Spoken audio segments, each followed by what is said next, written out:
भारत माता की। भारत माता की। भारत माता की। आंध्र प्रदेश के गवर्नर अब्दुल नजीर जी, गोवा के गवर्नर और इस धरती के संतान अशोक गजपति राजू जी, सीएम मेरे मित्र चंद्रबाबू नायडू जी, डिप्टी सीएम भाई पवन कल्याण जी, मंत्रिमंडल में मेरे साथी, युवा ऊर्जा से भरे हुए भाई राममोहन नायडू जी, चंद्रशेखर पेम्मसानी जी, भूपति राजू श्रीनिवास वर्मा जी, राज्य सरकार के मंत्री भाई नारा लोकेश जी, उपस्थित अन्य जनप्रतिनिधिगण, देवी और सज्जनों, अंदरिकी नमस्कारम। ఆంధ్రప్రదేశ్ గవర్నర్ అబ్దుల్ నజీర్ గారికి, గోవా గవర్నర్ అశోక్ గజపతి రాజు గారికి, మన ముఖ్యమంత్రి వర్యులు చంద్రబాబు నాయుడు గారికి, ఉప ముఖ్యమంత్రి సోదరులు పవన్ కళ్యాణ్ గారికి, మంత్రివర్గంలో నా సహచరులు రామ్మోహన్ నాయుడు గారికి, చంద్రశేఖర్ పెమ్మసాని గారికి, భూపతి రాజు శ్రీనివాస్ వర్మ గారికి, రాష్ట్ర ప్రభుత్వంలో మంత్రివర్యులు నారా లోకేష్ గారికి, ఇక్కడికి విచ్చేసిన ఇతర ప్రజాప్రతినిధులకు, నా సోదర సోదరీమణులకు అందరికీ కూడా నమస్కారం। साथियों, आज का दिन आंध्र प्रदेश के विकास के लिए, स्वर्ण आंध्र के विजन के लिए ये बहुत अहम है। मुझे आज बहुत शुभ अवसर पर एक शुभ मास में उत्तर आंध्र की इस पवित्र भूमि पर आने का सौभाग्य मिला है। मैं सबसे पहले भगवान श्री वराह लक्ष्मी नरसिंह स्वामी के चरणों में प्रणाम करता हूं। मैं श्री कुर्मनाथ स्वामी और मां पोंडितल्ली अम्मवारू को नमन करता हूं। మిత్రులారా, ఈ రోజు ఆంధ్రప్రదేశ్ అభివృద్ధికి స్వర్ణాంధ్ర విజన్ కు ఎంతో కీలకమైన రోజు। ఈ శుభ సందర్భంగా ఈ పవిత్రమైన మాసంలో ఈ పవిత్రమైన ఉత్తరాంధ్ర భూమికి రావడం నాకెంతో సౌభాగ్యంగా భావిస్తున్నాను। ముందుగా శ్రీ వరాహ లక్ష్మీ నరసింహస్వామి వారి పవిత్రమైన పాదాలకు నా నమస్కారాలు అర్పిస్తున్నాను। అలాగే కూర్మనాథ స్వామి వారికి, అమ్మ పైడితల్లి అమ్మవారికి నమస్కరిస్తున్నాను। साथियों, आज यहां करीब 18,000 करोड़ रुपए की विकास परियोजनाओं का शुभारंभ, लोकार्पण और शिलान्यास हुआ है। एयरपोर्ट के साथ साथ ये प्रोजेक्ट आंध्र की रोड कनेक्टिविटी से भी जुड़े हैं। इनमें एनर्जी सिक्योरिटी से जुड़े प्रोजेक्ट भी हैं। ये विकास कार्य इस बात के प्रतीक है कि इस समय आंध्र किस स्पीड से आगे बढ़ रहा है। मैं आप सभी को इन प्रोजेक्ट्स की बहुत बहुत शुभकामनाएं देता हूं। మిత్రులారా, ఈ రోజు దాదాపు 18,000 కోట్ల రూపాయలు విలువైన అభివృద్ధి ప్రాజెక్టులు ప్రారంభోత్సవం మరియు శంకుస్థాపన చేసుకుంటున్నాం। ఎయిర్పోర్ట్తో పాటు ఈ ప్రాజెక్టులు ఆంధ్రప్రదేశ్లో రోడ్ కనెక్టివిటీని కూడా మరింత బలోపేతం చేస్తాయి। వీటిలో ఎనర్జీ సెక్యూరిటీకి సంబంధించిన ప్రాజెక్టులు కూడా ఉన్నాయి। ఈ ప్రాజెక్టులు ఆంధ్రప్రదేశ్కు ఎంత వేగంగా ముందుకు తీసుకొని వెళ్తున్నాయనడానికి ఒక నిదర్శనం। ఈ ప్రాజెక్టుల కోసం మీ అందరికీ నా హృదయపూర్వకమైనటువంటి శుభాకాంక్షలు। साथियों, आज का ये आयोजन नया इतिहास, नए रिकॉर्ड इसे रचने का भी है। आज एक और विकास के नए रिकॉर्ड बन रहे हैं, तो साथ ही ढीमसा डांस का सांस्कृतिक रिकॉर्ड भी रचा गया है। और ये चंद्रबाबू की विशेषता है कि उन्होंने 2 क्षितिजों को छुआ है।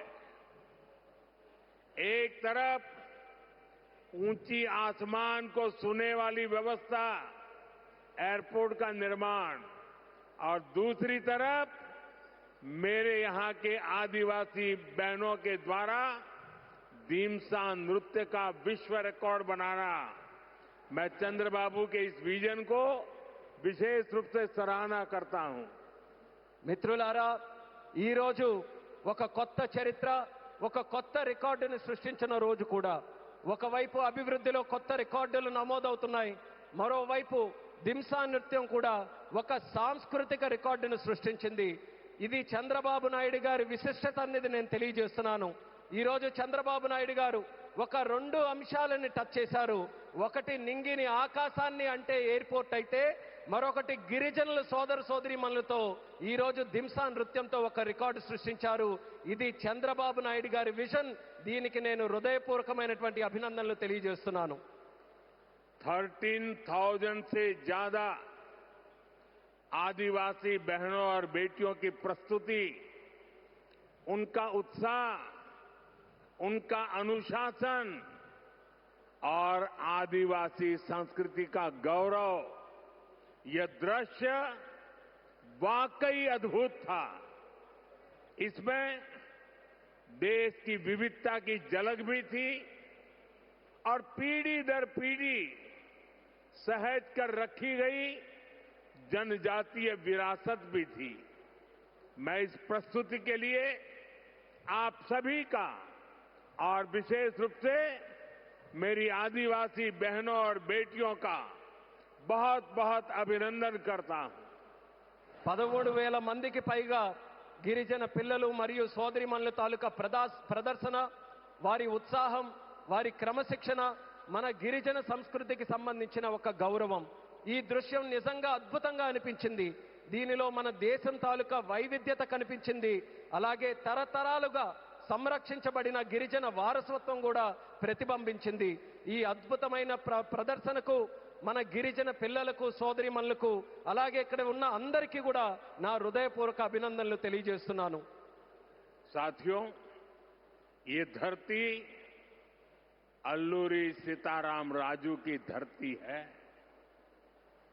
अल्लूरी सीताराम राजू जी ने जिस धरती पर आदिवासी हितों के लिए अपना जीवन समर्पित किया, आज उसी धरती पर आंध्र प्रदेश के एक नए एयरपोर्ट की शुरुआत हो रही है. ये एयरपोर्ट आंध्र और उत्तर आंध्र की ग्रोथ का रनवे है. ये आंध्र के युवाओं के बेहतर भविष्य का लॉन्च पैड है. मैं आंध्र प्रदेश के लोगों को, देश के लोगों को बहुत बहुत बधाई देता हूं. మిత్రులారా, ఈ నేల అల్లూరి సీతారామరాజు గారి నేల.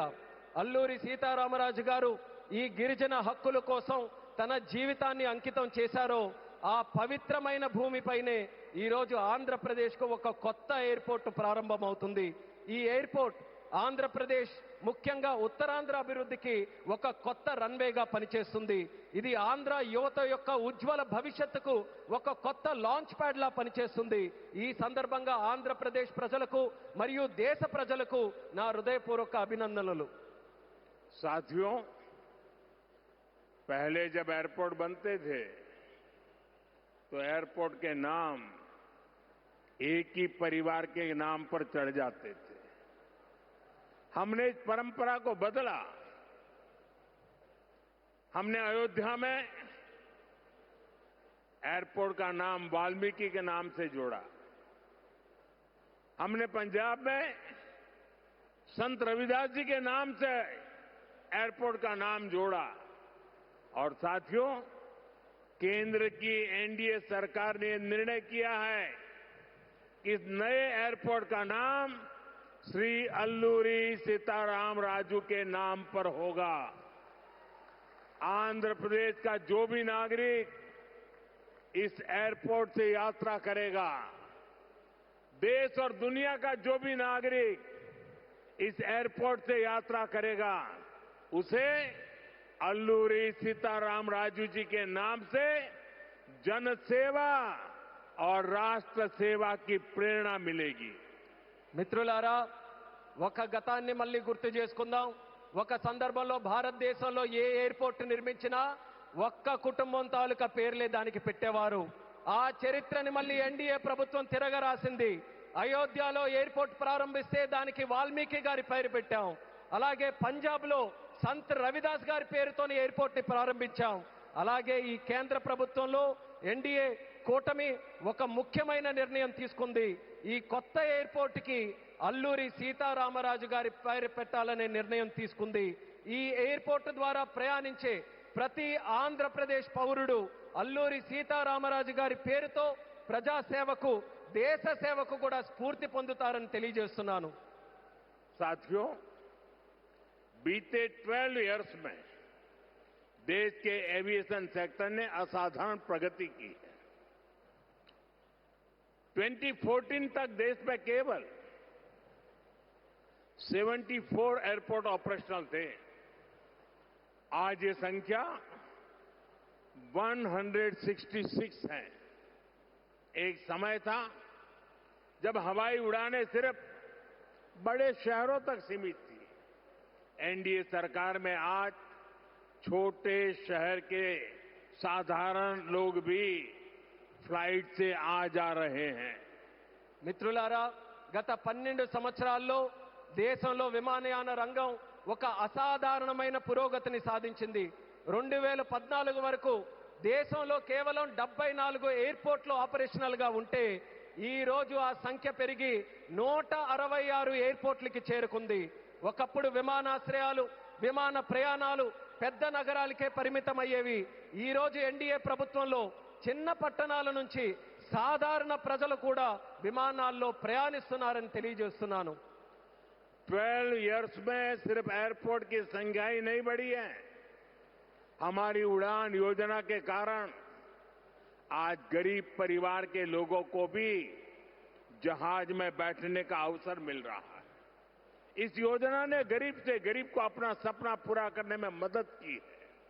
कुछ दिन पहले ही सरकार ने उड़ान योजना के दूसरे फेज की शुरुआत की है।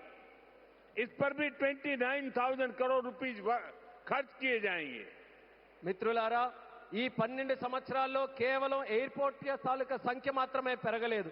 మన ఉడాన్ పథకం వల్ల పేద కుటుంబాలకు చెందిన ప్రజలు కూడా మొదటిసారి విమానంలో ప్రయాణించే అవకాశం వాళ్ళందరూ పొందారు.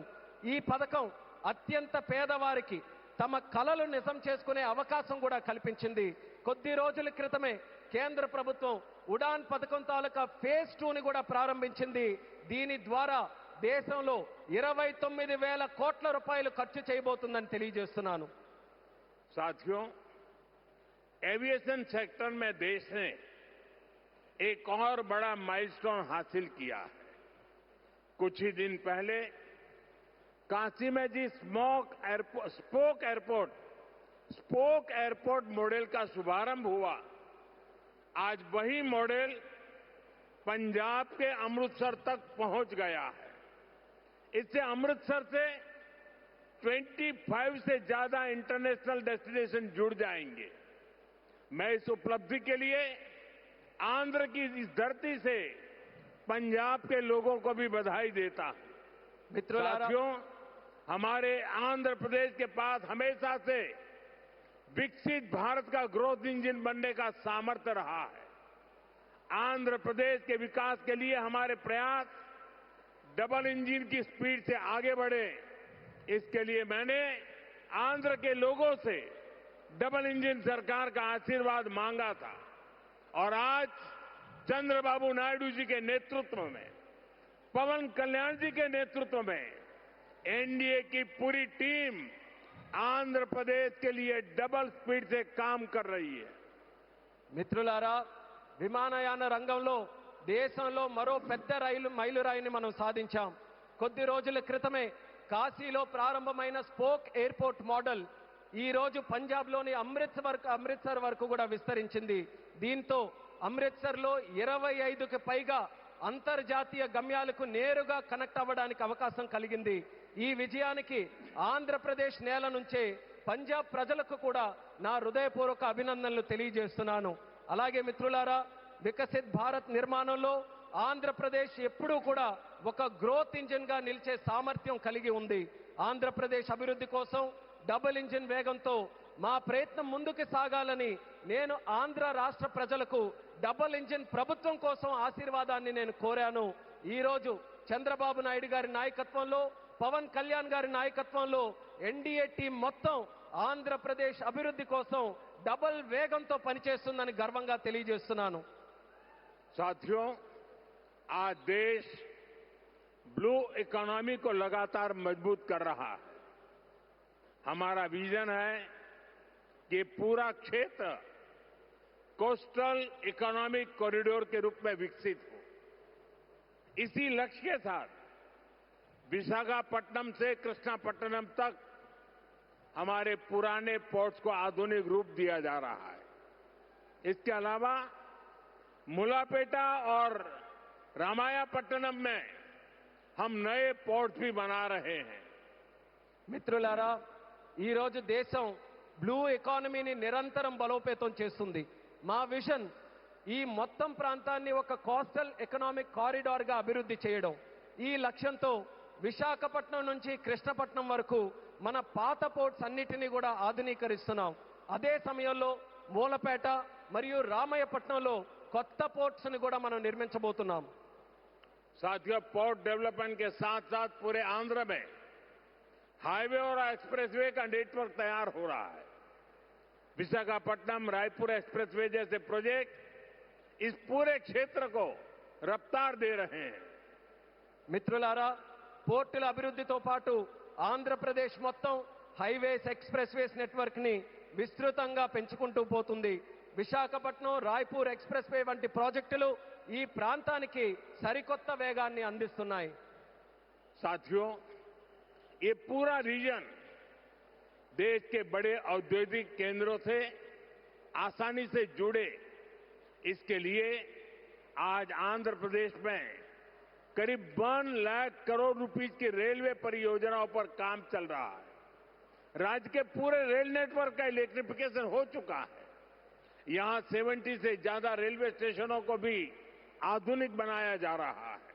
మిత్రులారా, ఈ ప్రాంతం మొత్తం దేశంలోని ప్రధాన పారిశ్రామిక కేంద్రాలతో మరింత సులభంగా అనుసంధానం అవ్వడానికి ఈ రోజు ఆంధ్రప్రదేశ్లో దాదాపు 1,00,000 కోట్ల రూపాయలు విలువైన రైల్వే ప్రాజెక్ట్స్ తాలూకా పనులు కూడా జరుగుతున్నాయి. రాష్ట్రంలో రైల్వే నెట్వర్క్ అంతా ఇప్పటికీ పూర్తిగా ఎలక్ట్రిఫికేషన్ అయ్యింది. అదేవిధంగా 70కి పైగా రైల్వే స్టేషన్లు కూడా ఆధునీకరిస్తున్నాం. साथियों, आज इस क्षेत्र के विकास में पीएम गति शक्ति नेशनल मास्टर प्लान भी बड़ी भूमिका निभा रहा है. पीएम गति शक्ति के माध्यम से इस पूरे क्षेत्र में रेल, पोर्ट और एयरपोर्ट को एक साथ जोड़ा जा रहा है. जब यहां ये आधुनिक लॉजिस्टिक नेटवर्क तैयार हो जाएगा तो उद्योगों को बेहतर कनेक्टिविटी मिलेगी, किसानों को फायदा होगा और ईज ऑफ डूइंग बिजनेस भी बढ़ेगा. మిత్రులారా, ఈ ప్రాంత అభివృద్ధితో పీఎం గతి శక్తి నేషనల్ మాస్టర్ ప్లాన్ కూడా కీలక పాత్ర పోషిస్తుంది. పీఎం గతి శక్తి ద్వారా రైల్ గాని, పోర్ట్ గాని, ఎయిర్పోర్ట్లు గాని ఒక సమగ్ర నెట్వర్క్ గా అనుసంధానం చేస్తున్నాం. ఈ ఆధునిక లాజిస్టిక్స్ నెట్వర్క్ పూర్తయిన తర్వాత పరిశ్రమలకు మరింత మెరుగైన కనెక్టివిటీ లభిస్తుంది, రైతులకి ప్రయోజనం చేకూరుతుంది, అలాగే ఈజ్ ఆఫ్ డూయింగ్ బిజినెస్ కి కూడా మరింత పెరుగుతుంది. साथियों, आंध्र प्रदेश हमेशा भविष्य की सोच रखने वाला प्रदेश रहा है. सॉफ्टवेयर, आईटी और टेक सेक्टर में आंध्र के युवाओं ने पूरी दुनिया में अपना डंका बजाया है और इसलिए सरकार यहां के टैलेंट को आंध्र प्रदेश की डेवलपमेंट पावर से जोड़ना चाहती है. మిత్రులారా, ఆంధ్రప్రదేశ్ ఎప్పటి నుంచో భవిష్యత్తును దృష్టిలో పెట్టుకొని ముందుకు సాగే రాష్ట్రం. సాఫ్ట్వేర్ కానీ, ఐటీ కానీ, టెక్ రంగాల్లో కానీ ఆంధ్రప్రదేశ్ యువత ప్రపంచవ్యాప్తంగా తన ప్రతిభను చాటుకున్నారు. అందుకే ఇక్కడ యువత తాలూకా ప్రతిభను ఆంధ్రప్రదేశ్ తాలూకా అభివృద్ధి శక్తితో అనుసంధానం చేయాలని ప్రభుత్వం కోరుకుంటుంది. हमारे टैलेंटेड युवाओं की प्रतिभा का लाभ आंध्र प्रदेश और देश को ज्यादा से ज्यादा मिले, ये बहुत आवश्यक है. इसके लिए हमारा फोकस अब सेमीकंडक्टर जैसी फ्यूचरिस्टिक टेक इंडस्ट्री पर है.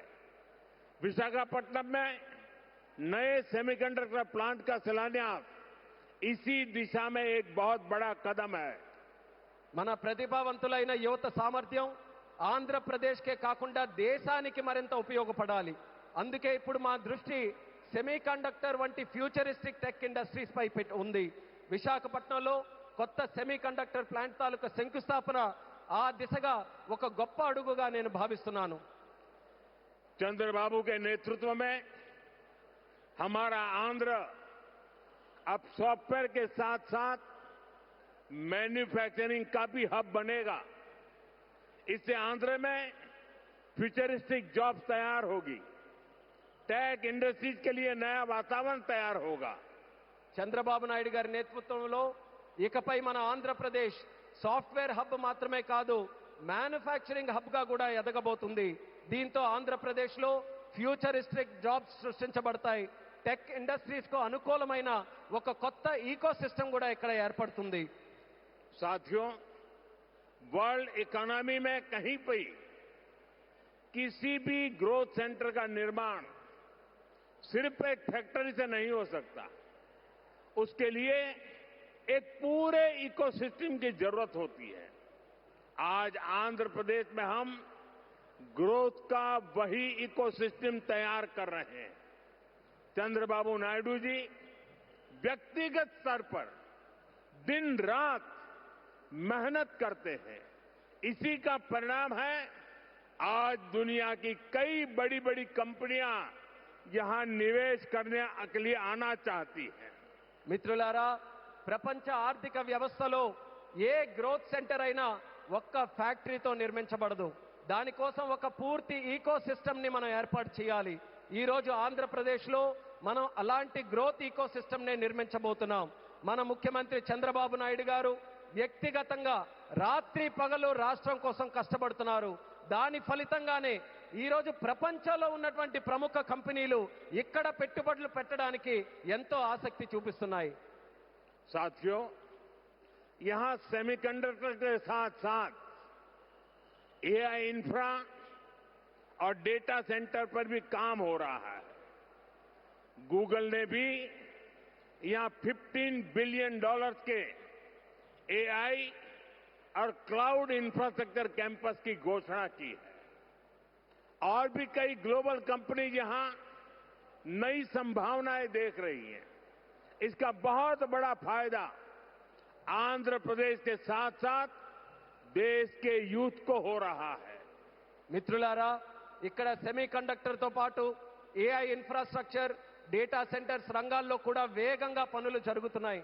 గూగుల్ కూడా ఇక్కడ $15 బిలియన్ విలువైన ఏఐ మరియు క్లౌడ్ ఇన్ఫ్రాస్ట్రక్చర్ క్యాంపస్ ని ఏర్పాటు చేయబోతుంది. ఇంకా అనేక అంతర్జాతీయ కంపెనీలు కూడా ఇక్కడ కొత్త పెట్టుబడులకు అవకాశాలు చూస్తున్నాయి. దీనివల్ల ఆంధ్రప్రదేశ్ యువత కాకుండా దేశ యువతకు కూడా ఒక్క గొప్ప ప్రయోజనం కలగబోతుంది. साथियों, आंध्र की इंडस्ट्रियल ग्रोथ स्टोरी केवल डिजिटल टेक तक से ही सीमित नहीं है. नकापल्ली में केंद्र सरकार बड़े फार्मा पार्क के लिए भी सहयोग दे रही है. इससे आंध्र प्रदेश देश के एक बड़े फार्मा हब के रूप में भी विकसित होगा. మిత్రులారా, ఆంధ్రప్రదేశ్ ఇండస్ట్రియల్ గ్రోత్ స్టోరీ కాకుండా డిజిటల్ టెక్ వరకే పరిమితం కాకుండా నక్కపల్లిలో కేంద్ర ప్రభుత్వం యొక్క భారీ ఫార్మా పార్క్ ఏర్పాటుకి కూడా సహకరిస్తుంది. దీంతో ఆంధ్రప్రదేశ్ దేశంలోనే ఒక ప్రముఖ ఫార్మా హబ్ గా ఎదగబోతుందని తెలియజేస్తున్నాను. ग्रीन एनर्जी की फील्ड में भी अकेले रायलसीमा क्षेत्र में 5 लाख करोड़ रुपए से ज्यादा का इन्वेस्टमेंट हुआ है। मैं आज आंध्र प्रदेश के आप सभी लोगों को फिर विश्वास दिलाता हूं, हमारी सरकार ऐसी हर संभावनाओं को साकार करने के लिए दिन रात ये डबल इंजन सरकार काम करती रहेगी। గ్రీన్ ఎనర్జీ రంగంలో కూడా ఒక్క రాయలసీమ ప్రాంతంలోనే 5 లక్షల కోట్ల రూపాయలకి పైగా పెట్టుబడులు వచ్చాయి. ఈ రోజు ఆంధ్రప్రదేశ్ ప్రజలందరికీ నేను మరోసారి హామీ ఇస్తున్నాను, ఇలాంటి ప్రతి అవకాశాన్ని నిజం చేయడానికి, ఆ కలని సాకారం చేయడానికి మా ప్రభుత్వం, ఈ డబుల్ ఇంజిన్ ప్రభుత్వం రాత్రి పగలు కృషి చేస్తూనే ఉంటుందని తెలియజేస్తున్నాను. साथियों, आज आंध्र प्रदेश में हर सेक्टर में किस स्पीड से काम हो रहा है, इसका अंदाजा आप इस बात से लगा सकते हैं कि पिछले 3 यात्राओं में ही मैंने 2 लाख करोड़ रुपए के प्रोजेक्ट का शुभारंभ यहां किया है। మిత్రులారా, ఈ రోజు ఆంధ్రప్రదేశ్లో ప్రతి రంగంలో ఎంత వేగంగా అభివృద్ధి జరుగుతుందో మనం ఒక్కసారి అంచనా వేయాలనంటే ఈ ఒక్క విషయం గమనించండి. నా గత 3 పర్యటనల్లో 2 లక్షల కోట్ల విలువైన ప్రాజెక్టులు, కోట్ల రూపాయల విలువైన ప్రాజెక్టులు నేను ఇక్కడే ప్రారంభించానని తెలియజేస్తున్నాను. मुझे खुशी है कि आंध्र की इस विकास यात्रा में उत्तर आंध्र भी सशक्त हो रहा है। हम विशाखापट्टनम इकोनॉमिक रीजन वीईआर को देश के बड़े औद्योगिक केंद्र के रूप में विकसित कर रहे हैं। हमारा लक्ष्य है वीईआर एशिया का प्रमुख इकोनॉमिक हब बने। ये एयरपोर्ट से लेकर सेमीकंडक्टर यूनिट तक इसी मिशन का हिस्सा है। ఈ అభివృద్ధి ప్రయాణంలో ఉత్తరాంధ్ర కూడా మరింత బలోపేతం అవుతున్నందుకు నాకెంతో ఆనందంగా ఉంది. మనం విశాఖపట్నం ఎకనామిక్ రీజన్ను దేశంలో ప్రధాన పారిశ్రామిక కేంద్రంగా అభివృద్ధి మనం చేస్తున్నాం. మన లక్ష్యం వీఆర్ను ఆసియా ఖండంలోనే ఒక ప్రముఖ ఎకనామిక్ హబ్గా తీర్చిదిద్దడం. దీనికి ఎయిర్పోర్ట్ నుంచి సెమీ కండక్టర్ యూనిట్ వరకు జరుగుతున్న ప్రతి కార్యక్రమం ఆ లక్ష్యంలో భాగమే అనేది కూడా నేను తెలియజేస్తున్నాను. साथियों, हमारी सरकार का मंत्र है इन्वेस्टमेंट से एम्प्लॉयमेंट। इसलिए सरकार ने अपनी तरफ से भी इन्वेस्टमेंट बढ़ाया है और हम प्राइवेट सेक्टर को भी इन्वेस्टमेंट के लिए प्रेरित कर रहे हैं। आप भी जानते हैं, जब इन्वेस्टमेंट बढ़ता है तो मैन्युफैक्चरिंग बढ़ती है, मैन्युफैक्चरिंग बढ़ती है तो एक्सपोर्ट बढ़ता है, एक्सपोर्ट बढ़ता है तो रोजगार के नए अवसर बनते हैं और रोजगार बढ़ता है तो लोगों की आमदनी बढ़ती है, परिवारों की जिंदगी बेहतर होती है और आंध्र प्रदेश में हम यही होते देख रहे हैं। మిత్రులారా, మా ప్రభుత్వం తాలూకా మంత్రం పెట్టుబడి నుంచి ఉపాధి వరకు. అందుకే ప్రభుత్వం తన వంతుగా కూడా పెట్టుబడులు పెంచుకుంటూ పోతుంది.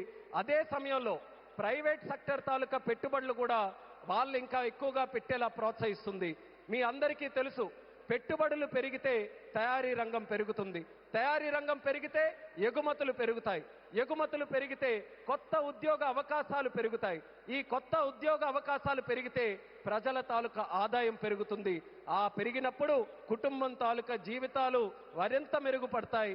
ఈ రోజు మన ఆంధ్రప్రదేశ్లో ఈ మార్పుని మనం కల్లారా చూస్తున్నాం. साथियों, मुझे पूरा विश्वास है आज यहां जितने भी प्रोजेक्ट की शुरुआत हुई है, जिनकी नींव रखी गई है, वो सारे प्रोजेक्ट स्वर्ण आंध्रा और विकसित भारत के संकल्प को पूरा करने में बहुत बड़ा योगदान देंगे। चंद्रबाबू जी के नेतृत्व में आंध्र प्रदेश विकसित भारत के सपने को पूरा करने के लिए एक बहुत बड़ा ऊर्जा स्रोत बन रहा है। मैं एक बार फिर इन सभी परियोजनाओं के लिए आंध्र प्रदेश के लोगों को बहुत बहुत बधाई देता हूं। बहुत बहुत धन्यवाद। మిత్రులారా, ఈ రోజు ప్రారంభమైన శంకుస్థాపన జరిగిన ప్రతి ప్రాజెక్టు కూడా స్వర్ణాంధ్ర మరియు వికసిత్ భారత్ సంకల్పాలను సాకారం చేయడంలో ఎంతో గొప్ప పాత్ర పోషిస్తుందనే నమ్మకం నాకుంది. మరి చంద్రబాబు నాయుడు గారి తాలూకు నేతృత్వంలో ఆంధ్రప్రదేశ్ రాష్ట్రం వికసిత్ భారత్ విజన్ కు ఒక పెద్ద శక్తిగా ఉజ్వలిస్తుంది. మరోసారి ఈ అన్ని ప్రాజెక్టుల సందర్భంగా ఆంధ్రప్రదేశ్ ప్రజలందరికీ నా హృదయపూర్వక అభినందనలు, అలాగే ఇక్కడికి విచ్చేసిన సోదర సోదరిమణులకి నా హృదయపూర్వక ధన్యవాదాలు తెలియజేసుకుంటూ నమస్కరిస్తున్నాను. भारत माता की जय, भारत माता की जय, भारत माता की जय. बहुत बहुत धन्यवाद.